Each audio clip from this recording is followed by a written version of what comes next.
මේ කුඩම් මේ ඔයාට එහෙම අයිතියක් නැහැ නේ මගේ යාළුවන් එලවන්න. අප්පෝ උඹලාගේ තරම් ආයේ නෑ බං. වරෙන් බයන්න. යම් බා. අඩෝ ඇයි බං? තාම සුදු ඇඳුම් පිටින්. ඇඳුම් මාර කරගන්න සුදු නෝන. හැමදාම කියනවා අහන්නේ නැහැ නේද? ඔය එක එකාගෙන් බැනුම් අහන්න ඕනේ නෑනේ. ගෙදර ආපු ගමන් ඇඳුම් මාරු කරා නම්. අපෝ මේක නා වදයක් නේ මං තාත්තාම ඔක්කොම කියනවා. කවුද යකෝ මයි කැල්ල ටෝක් කරන්න?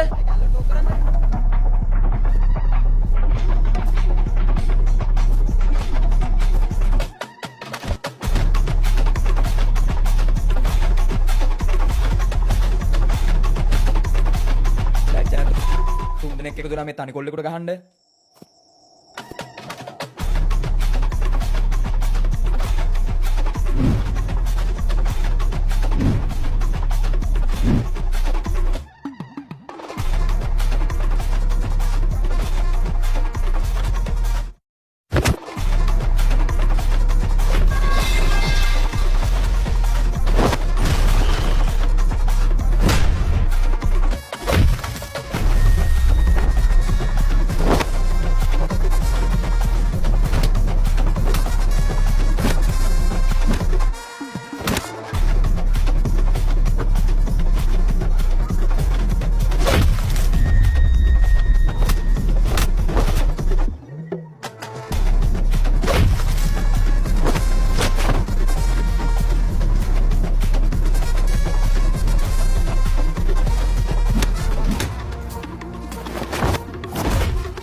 අනේ අයියේ ඔයාට මේ මොකද උනේ?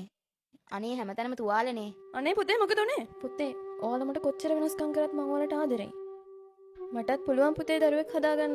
මමත් ආසයි අම්මෙක් වෙන්න. ඒත් මම මේ හැම දෙයක්ම කැප කරලා ඉන්නේ උඹලට වෙනසක් නැතුව ආදරේ දෙන්න ඕන හින්දා.